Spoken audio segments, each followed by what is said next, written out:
Hello সবাইকে, কেমন আছো তোমরা সবাই? আমি তো খুব ভালো আছি। তো কাল যেমন তোমাদেরকে বলেছিলাম যে আজকের ব্লগটা অনেক স্পেশাল হতে যাচ্ছে। হ্যাঁ, ঠিকই ধরেছ। আজকের ব্লগটা খুবই স্পেশাল, কারণ আজ হলো সেই বিয়ের ব্লগ, যার জন্য এত কিছু আয়োজন, এত দিন ধরে এত অপেক্ষা। আজ হলো সেই শুভ দিন। আসলে আমাদের ক্যালেন্ডারের পাতায় এমন কিছু কিছু দিন কিন্তু থাকে, তাই না, যেগুলো জীবনে দ্বিতীয়বার ফিরে আসে না, আর যেগুলো সত্যি আমাদের জীবনে একটা আলাদা অন্যরকমই একটা অনুভূতি দেয়। বিয়ের দিনটা ঠিক সেরকমই একটা দিন, তাই না? তো আমরা তো সবাই সাজুগুজু করে চলে এসেছি লাল শাড়িতে। আজকে আমাদের দিশাকে কি অপূর্ব লাগছে দেখতে, তাই না? একদম মনে হচ্ছে লক্ষ্মী প্রতিমা। তোমাদেরকে তো আগেই বলেছিলাম বৃষ্টি হয়েছিল খুব, যার কারণে কমিউনিটি সেন্টারে বিয়েটা দেওয়া হয়েছিল। তো আমরা তো সবাই সাজুগুজু করে আগেই চলে এসেছি সেন্টারে। তো আমরা আসার পরপরই কিন্তু বড়ও চলে এসেছে। আর এই যে এখানে সবাইকে দেখতে পাচ্ছ, আমার মা, সাথে অন্য সবাই, কাকিরা সবাই আছে। আর এই যে আমাদের বরকে দেখতে ভীষণ সুন্দর না? বিয়েতে আসলে এত মানুষ, সবাই পরিচিত। তো আমি চেষ্টা করেছি সবার সাথে টুকটুক করে অল্প অল্প করে এক একটা ক্লিপ নিয়ে রাখতে, যাতে তোমাদের সাথে ছোট্ট করে শেয়ার করতে পারি। দেখো, প্রতিটা বিয়ের পেছনেই কিন্তু থাকে অসংখ্য অনুভূতি, হাজারো স্বপ্ন, অনেক মানুষের ভালোবাসা, তাই না? দেখো, এখন আমার পাশে যাকে দেখতে পাচ্ছ, সে কিন্তু দিশার দিদি। আমরা একসাথে পড়াশোনা করেছি, আমার ছোটবেলার বান্ধবী। আজকে কতদিন পর ওর সাথে দেখা, মানে আসলে এইভাবে অনেক দিন পর সবাই মিলে আমরা এক হয়েছি।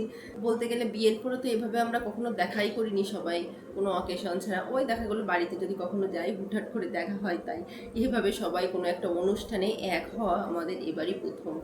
আমরা সবাই একই বাড়ির মেয়ে, আর আমাদের ছোটবেলাটা সবাই মিলে খুব আনন্দে কাটিয়েছি আমরা। কিন্তু ওই যে বিয়ে হওয়ার কারণে মেয়েদের জীবনটা যেমন, এক একজন এখন এক এক জায়গায় থাকি, যদিও আমরা সবাই এক ঢাকা শহরেই থাকি, কিন্তু ওই যে দূরত্বের কারণে, সবার ব্যস্ততার কারণে দেখা আমাদের হয়েই ওঠে না এখন, বলা যায়।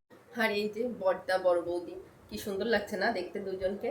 ওদিকে মালা বদল, শুভদৃষ্টি সবকিছুই শুরু হয়ে গিয়েছে, আর এদিকে আবার সবাই খেতেও বসে গিয়েছে। বিয়ে যেহেতু সোমবারে হয়েছিল, আর আমি তো সোমবারে নিরামিষ খাই, তাই আমি ভাবলাম আমি পরে নিরামিষ খাবো, এখন আগে ছেলেকে খাইয়ে নিই। তাই ওদের সাথে বসে আমি ছেলেকে খাইয়েও নিলাম। এদিকে তো বিয়ের সব রিচুয়াল অনেক সুন্দরভাবেই হচ্ছে। লাল বেনারসিতে না মেয়েদের অন্যরকমই সুন্দর লাগে, তাই না? আমি তো বিয়ের দিন চিন্তা করলে একদম চোখ বুজে লাল বেনারসি আমার চোখের সামনে ভেসে ওঠে।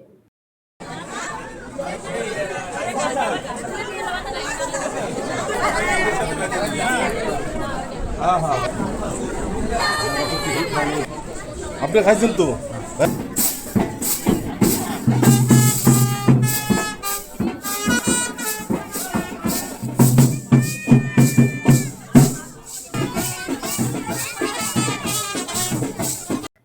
তো বিয়ের পর্ব তো শেষ হলো, এখন হবে চাল খেলার পর্ব।